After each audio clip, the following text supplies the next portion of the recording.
ഒരിക്കൽ എമ്മ എന്നും ലിസ എന്നും പേരുള്ള രണ്ട് സ്ത്രീകൾ ഈവനിങ് വാക്കിനിറങ്ങിയതായിരുന്നു.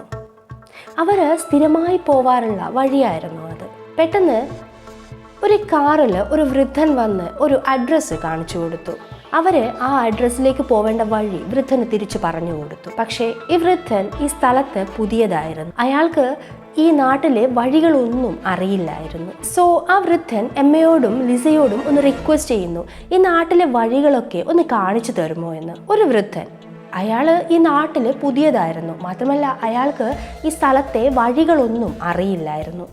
അപ്പോൾ ആ വൃദ്ധൻ റിക്വസ്റ്റ് ചെയ്യുമ്പോൾ ഇവർക്ക് രണ്ടുപേർക്കും അസ്വാഭാവികത ഒന്നും തോന്നിയില്ല. സോ അവർ ഈ വൃദ്ധനെ ഹെൽപ്പ് ചെയ്യാമെന്ന് ഏറ്റു. അവർ രണ്ടുപേരും വൃദ്ധൻ്റെ കാറിൽ കയറി. എന്നിട്ട് ആ സ്ഥലത്തെ ഓരോ വഴിയും പറഞ്ഞു കൊടുക്കുന്നു. ഈ സമയത്ത് വൃദ്ധൻ മറ്റൊരു ഹെൽപ്പ് കൂടി ഇവരോട് ചോദിക്കുന്നു. വൃദ്ധൻ്റെ വീട്ടിൽ ഒരു ടൂൾ ബോക്സ് ഉണ്ട്. ആ ടൂൾ ബോക്സ് എടുത്തിട്ട് മറ്റൊരു ഷോപ്പിൽ ഏൽപ്പിക്കണം. ഒരാൾ വന്നാൽ മതിയാകും. മറ്റേയാൾ ഈ വണ്ടിയിൽ നിന്ന് ഇറങ്ങി തൊട്ടടുത്തുള്ള ഗ്രോസറി ഷോപ്പിൽ പോയി കുറച്ച് ഡ്രിങ്ക്സും സ്നാക്സും വാങ്ങണം. അതിനായി ഈ വൃദ്ധൻ കുറച്ച് പണവും ഇവരുടെ കയ്യിൽ കൊടുക്കുന്നു. സോ എമ്മ കാറിൽ നിന്നിറങ്ങി. ലിസ ഈ വൃദ്ധന്റെ കൂടെ വൃദ്ധന്റെ വീട്ടിൽ പോയി ടൂൾ ബോക്സ് എടുക്കാമെന്നേറ്റു. എമ്മ ഗ്രോസറി ഷോപ്പിലേക്ക് കയറുന്നതിന് മുന്നേ ഒന്ന് ഈ വൃദ്ധന്റെ വണ്ടിയിലേക്കൊന്ന് തിരിഞ്ഞു നോക്കി. ആ വണ്ടി വളരെ സ്പീഡിൽ ഓടിച്ചു പോകുന്നു.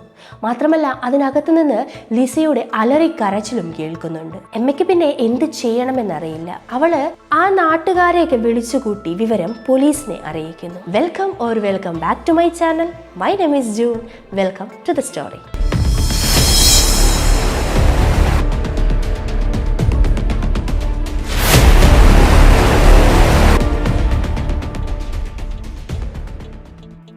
Harvey Carignan. അമ്മ മേരിക്ക് 20 വയസ്സുണ്ടാവുമ്പോഴാണ് അവൻ ജനിക്കുന്നത്. ഹാർവിക്ക് അവൻ്റെ അച്ഛൻ ആരാണെന്നറിയില്ല. 1927 ഹാർവി ജനിച്ചത്. ജനിച്ച് 2 വർഷത്തിനുള്ളിൽ തന്നെ അമേരിക്കയെ പിടിച്ചു കുലുക്കിയ ദ ഗ്രേറ്റ് ഡിപ്രഷൻ. അമേരിക്കയുടെ എക്കണോമി തകർന്നു. പക്ഷെ ഇത്രയും ആണെങ്കിലും മേരി ഹാർവേനെ സ്കൂളിലേക്ക് അയച്ചു. ഹാർവേക്ക് അമ്മ മാത്രമേ ഉള്ളൂ. വേറെ സിബ്ലിങ്സ് ആരും അവനില്ല. റിലേറ്റീവ്സ് ഇല്ല. ഒരു എലോൺ ചൈൽഡ്. അവൻ്റെ സ്കൂളിങ് അത്ര സുഖകരമായിരുന്നില്ല. സ്കൂളിൽ പഠിപ്പിക്കുന്ന അവൻ്റെ ടീച്ചർ അവനെ മിസ്യൂസ് ചെയ്തിരുന്നു. അവൻ്റെ 12-13 വയസ്സിൽ ഹാർവിക്ക് ധാരാളം സെക്ഷൽ അബ്യൂസ് നേരിടേണ്ടി വന്നിട്ടുണ്ട്. ഇങ്ങനെ ചെറിയ പ്രായം മുതലേ സെക്ഷൽ അബ്യൂസ് നേരിടേണ്ടി വന്നത് കൊണ്ട് കുഞ്ഞ് ഹാർവയുടെ ക്യാരക്ടർ തന്നെ മാറി.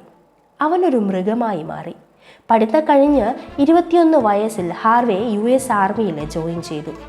അത് കഴിഞ്ഞ് 22-ാമത്തെ വയസ്സിൽ ഹാർവേ അയാളുടെ റിയൽ ക്യാരക്ടറിൽ എക്സ്പ്ലോർ ചെയ്തു. 1949 അയാളുടെ ആദ്യ കൊല. 57 വയസ്സുള്ള ഒരു സ്ത്രീ. ആ സ്ത്രീ മരണപ്പെട്ടു. മരണശേഷം പോസ്റ്റ്മോർട്ടം ചെയ്ത ഡോക്ടർ പറഞ്ഞത് ഇവരെ കൈകൊണ്ട് തല്ലി കൊന്നതായിരുന്നു. മാത്രമല്ല ഇവരെ ക്രൂരമായി പീഡിപ്പിക്കുകയും മുഖം വികൃതമാക്കുകയും ചെയ്തിരുന്നു. 1.5 മാസം കഴിഞ്ഞ് അടുത്ത കൊല. ഒരു ചെറിയ പെൺകുട്ടി, ഡോർക്കാസ്. പകൽ സമയത്ത് ഒറ്റയ്ക്ക് റോഡിലൂടെ നടക്കുന്ന ഡോർക്കാസിനെ കണ്ടപ്പോൾ ഹാർവേ ഒരു ലിഫ്റ്റ് ഓഫർ ചെയ്തു. എന്നാലും ഈ പെൺകുട്ടി ഹാർവേയെ മൈൻഡ് പോലും ചെയ്യാണ്ട് മുന്നോട്ട് നടന്നു. പക്ഷേ ഹാർവേ അവളെ ബലമായി പിടിച്ച് വണ്ടിക്കകത്ത് കയറ്റാൻ ശ്രമിച്ചു. പക്ഷേ അവൾ കുതിറിമാറി. ഹാർവേക്ക് അവളെ അവിടെ കളയാൻ തോന്നിയില്ല. അവളെ വീണ്ടും ബലമായി പിടിച്ചു കാറിലേക്ക് കയറ്റാൻ ശ്രമിച്ചു.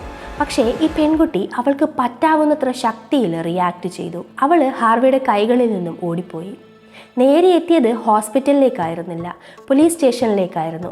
സ്റ്റേഷനിൽ വെച്ച് പോലീസ് അവളുടെ മൊഴിയെടുത്തു. മുൻപത്തെ 57-കാരിയെ കൊന്നതും ഈ ഡോർക്കാസിനെ കൊല്ലാൻ ശ്രമിച്ചതിനും ഹാർവേയെ ജയിലിൽ അടച്ചു. കോടതിയിൽ നിന്ന് ഹാർവേക്ക് 1950 തൂക്കുകയർ ശിക്ഷ വിധിച്ചു. പക്ഷേ ഹാർവേ സുപ്രീം കോടതിയിൽ കേസ് അപ്പീൽ ചെയ്തു. അമേരിക്കയിൽ മക്നാബ് റൂൾ ഉണ്ട്. ആ ഒരു റൂൾ വെച്ച് സുപ്രീം കോടതി ഹാർവേക്ക് 15 വർഷം തടവ് ശിക്ഷ, അതായത് ഹാർവേയുടെ വധശിക്ഷ റദ്ദ് ചെയ്ത് 15 വർഷം ജയിൽ ശിക്ഷ അനുഭവിച്ചാൽ മതി. 1972 ഇയാൾ റിലീസായി. അതായത് 22 വർഷം ജയിലിൽ കിടന്നു. കാരണം ഓരോ തവണയും ഇയാൾ പരോളിൽ പോകുമ്പോഴും അയാൾ ധാരാളം പേര് റേപ്പ് ചെയ്തു. അങ്ങനെ ഹാർവേയുടെ ശിക്ഷ കൂടി 22 വർഷമായി. 1972 ഹാർവേയുടെ ഏജ് എന്നത് 46.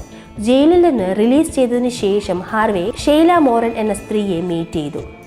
ശേഷം അവളെ മാരേജ് ചെയ്തു. പക്ഷേ ഷെയ്ലക്ക് ഹാർവേയുടെ റിയൽ ക്യാരക്ടർ എന്താണെന്ന് അറിഞ്ഞിരുന്നില്ല. ഷെയ്ല ഒരു ഡിവോഴ്സി ആയിരുന്നു, 3 പിള്ളേരുടെ അമ്മയും കൂടിയായിരുന്നു. മാരേജ് കഴിഞ്ഞ് കുറച്ച് നാൾ കഴിഞ്ഞപ്പോൾ തന്നെ ഷെയ്ലയ്ക്ക് ഹാർവേയുടെ റിയൽ ക്യാരക്ടർ എന്താണ് എന്ന് അറിഞ്ഞു തുടങ്ങി. ഹാർവേ ഷെയ്ലയുടെ കുഞ്ഞുങ്ങളോട് റൂഡായിട്ടായിരുന്നു ബിഹേവ് ചെയ്തിരുന്നത്. ഡ്രൈവ് ചെയ്യുമ്പോൾ ഓവർ സ്പീഡിലും പിന്നെ നൈറ്റ് വീട്ടിലെത്തുന്നത് വെരി ലേറ്റ് നൈറ്റ് ആയിരുന്നു. വീട്ടിൽ എല്ലാവരോടും വഴക്കും അടിയുമായി. അങ്ങനെ ഷെയ്ല മക്കളെയും കൊണ്ട് മറ്റൊരു സ്ഥലത്ത് താമസമായി. ഷെയ്ല പോയതിനു ശേഷം അതേ വർഷം തന്നെ ഹാർവേ മറ്റൊരാളെ മാരേജ് ചെയ്തു. ആലീസ് ജോൺസൺ ആയിരുന്നു. അവളും ഡിവോഴ്സിയായിരുന്നു. അവൾക്കും 2 പിള്ളേരുണ്ടായിരുന്നു. ആ സമയത്ത് ഹാർവേ ഒരു പെട്രോൾ പമ്പ് ലീസിനെടുത്തിരുന്നു. ചെറിയ പെൺകുട്ടികളെയായിരുന്നു ജോലിക്ക് എടുത്തിരുന്നത്. ഇത് ആലീസ് നോട്ട് ചെയ്തു. അങ്ങനെ ആലീസ് അവളുടെ പാട്ടിന് പോയി. 1972 ഹാർവേ വഴിയിലൂടെ പോയ ഒരു പെണ്ണിനെ പീഡിപ്പിച്ചു കൊന്നു.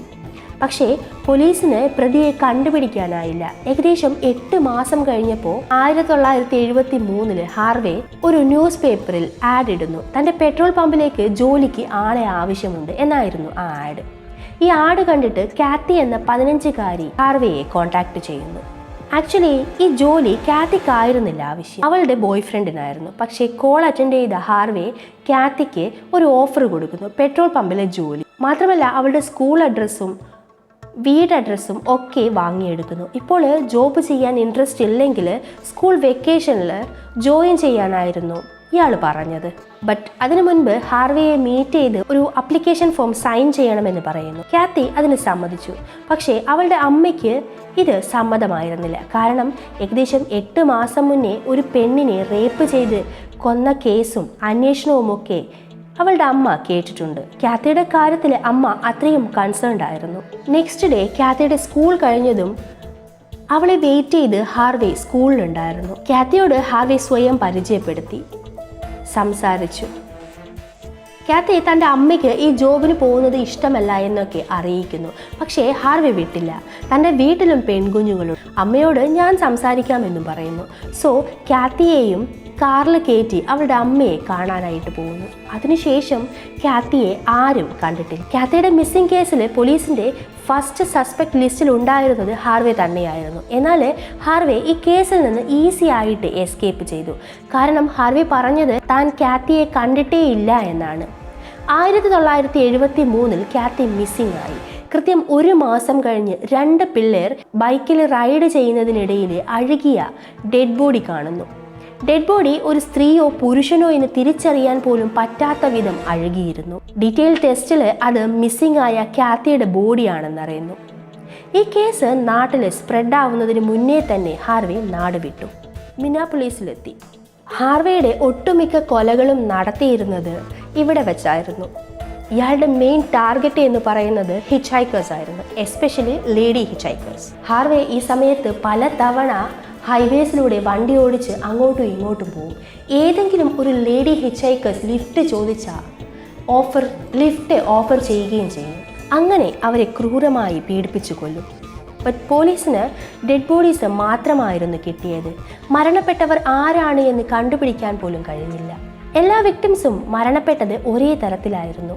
എല്ലാവരെയും റേപ്പ് ചെയ്തിരുന്നു. ഒരു ചുറ്റികയുടെ ഹാൻഡിൽ വെച്ച് സെക്ഷുവൽ അബ്യൂസ് ചെയ്തിരുന്നു. തലക്കടിയാറ്റാണ് എല്ലാവരും മരിച്ചത്. സോ ഈ കൊലകളൊക്കെ ചെയ്തത് ഒരേ ആളാണെന്ന് പോലീസ് കൺഫേം ചെയ്യുന്നു. 1974 ഒരു ഹിച്ച് ഹൈക്കിംഗ് ലേഡിയെ ഹാർവേ തട്ടിക്കൊണ്ടുപോയി റേപ്പ് ചെയ്തു. അവരുടെ തലക്കടിച്ചു. പക്ഷേ അവൾ മരിച്ചില്ല. ഹാർവേ അവിടെ നിന്ന് എസ്കേപ്പ് ചെയ്തു. ഈ സ്ത്രീ പോലീസിൽ പരാതി നൽകി. ഈ സംഭവത്തിന് ശേഷം 6 ദിവസം കഴിഞ്ഞ് ഒരു സ്ത്രീ അവളുടെ കാർ കംപ്ലൈൻ്റ് ആയിട്ട് വഴിയരികിൽ നിൽപ്പുണ്ടായിരുന്നു. അവളെ ഹെൽപ്പ് ചെയ്യാനെന്ന പോലെ ഹാർവേ അവളെയും ഹാർവേയുടെ വണ്ടിയിൽ കയറ്റിയിട്ട് ടൂൾ ബോക്സ് എടുക്കാനായിട്ട് വീട്ടിൽ പോയി. അവളെയും റേപ്പ് ചെയ്ത് തലക്കടിച്ചു. പക്ഷെ അവളും മരിച്ചില്ല. അങ്ങനെ ഈ 2 പെൺകുട്ടികൾ കൊടുത്ത കാർ ഡീറ്റെയിൽസും ആളുടെ ഡീറ്റെയിൽസും ഒന്നായിരുന്നു. പക്ഷെ ഹാർലി ചെയ്യുന്ന ഈ കൊലപാതകത്തിൻ്റെ ഫ്രീക്വൻസി കൂടുതലായിരുന്നു. അടുത്തത് 5 ദിവസം കഴിഞ്ഞ് മറ്റൊരു ഹിച്ച് ഹൈക്കറിനെയും ഇതേപോലെ കൊന്നു. പക്ഷേ അവളും മരിച്ചില്ല. നെക്സ്റ്റ് 5 ഡേയ്സ് കൂടി കഴിഞ്ഞ് മറ്റൊരു അറ്റംപ്റ്റും. 2 സ്ത്രീകൾ നടന്നു പോകുമ്പോൾ കാറിൽ ഹാർവേ വന്ന് അവരോട് സംസാരിക്കുന്നു. ഞാൻ ഈ നാട്ടിലെ പുതിയതാണ്, മാത്രമല്ല എനിക്ക് വഴികളൊന്നും പരിചയമില്ല. നിങ്ങളെനിക്ക് ഈ നാട് പരിചയപ്പെടുത്തി തരുമോ എന്ന്. ഒരു വൃദ്ധൻ ചോദിച്ച ഹെൽപ്പ് അവർക്ക് നിരസിക്കാൻ തോന്നിയില്ല. അവർ രണ്ടാളും വണ്ടിയിൽ കയറി. പാതി വഴിയിലെത്തുമ്പോൾ വൃദ്ധൻ പറഞ്ഞു, എനിക്ക് ഒരു സ്ഥലത്തേക്ക് പോകണം, എനിക്ക് എൻ്റെ വീട്ടിലേക്ക് തിരിച്ചു പോകണം, ടൂൾ ബോക്സ് എടുക്കാനുണ്ട്. നിങ്ങളിൽ ഒരാൾ വന്ന് എനിക്ക് ടൂൾ ബോക്സ് എടുത്തു തരാൻ ഹെൽപ്പ് ചെയ്യുമോ എന്ന് ചോദിക്കുന്നു. വൃദ്ധൻ ചോദിച്ച ഒരു ഹെൽപ്പ്. ആ സ്ത്രീകൾ മറ്റൊന്നും ആലോചിച്ചില്ല. ഒരാൾ വണ്ടിയിൽ നിന്നിറങ്ങി. മറ്റേ ആളെയും കൊണ്ട് ഹാർവേ വണ്ടി ഓടിച്ചു പോയി. വണ്ടിയിൽ വെച്ച് തന്നെ ആ സ്ത്രീയെ ആക്രമിക്കാൻ തുടങ്ങി. അത് പുറത്തുനിന്ന് മറ്റേ സ്ത്രീ കണ്ടു. അവള് പോലീസിനെ ഇൻഫോം ചെയ്തു. കുറച്ച് ആളുകളെയും അറേഞ്ച് ചെയ്തു. ഈ കാറ് പോയ റോഡിലൂടെ മറ്റേ സ്ത്രീയെ അന്വേഷിച്ചെത്തി. പക്ഷേ അവള് റോഡിൽ തലക്കടിയേറ്റ് കിടക്കുന്നുണ്ടായിരുന്നു. ഈ 4 സ്ത്രീകളും പറഞ്ഞ അടയാളം എന്നത് കില്ലർ യൂസ് ചെയ്ത വണ്ടി 1968 മോഡൽ ഷവർലെറ്റ് കാറായിരുന്നു. മാത്രമല്ല ഈ കാറിന് 2 കളർ ഉണ്ടായിരുന്നു, ബ്ലാക്ക് ആൻഡ് ഗ്രീൻ. ഓൾസോ കാറിനകത്ത് കുറച്ച് മാഗസിൻസ് ഉണ്ടായിരുന്നു, പിന്നെ സിഗരറ്റ് പാക്കറ്റ് ഉണ്ടായിരുന്നു. അടുത്ത 4 ദിവസത്തിനുള്ളിൽ പോലീസ് ഈ ഡബിൾ കളർ ഷവർലെറ്റ് കാർ പിടികൂടുന്നു. കൂട്ടത്തിൽ ഹാർവേയെയും അറസ്റ്റ് ചെയ്യുന്നു. അങ്ങനെ ഹാർവേക്ക് 100 വർഷം ജയിൽ ശിക്ഷ ലഭിച്ചു. ജയിലിൽ ഹാർവേയെ ട്രീറ്റ് ചെയ്ത ഡോക്ടർ പറഞ്ഞത് അയാള് ഇങ്ങനെയൊരു മൃഗമായിട്ട് മാറാൻ കാരണം ഇയാളുടെ ചൈൽഡ്ഹുഡിലെ ആ ട്രോമ തന്നെയാണ് എന്നാണ്. മുന്നത്തെ വീഡിയോയിൽ ഞാൻ വീഡിയോ പ്രോപ്പറായിട്ട് കൺക്ലൂഡ് ചെയ്തില്ല എന്ന കമൻറ്റ് ഉണ്ടായിരുന്നു. So this time I M concluding my video that ഒരാളും ക്രിമിനലായിട്ട് ജനിക്കുന്നില്ല. അവൻ്റെ ജീവിത സാഹചര്യമാണ് അവനെ ക്രിമിനലാക്കുന്നത്.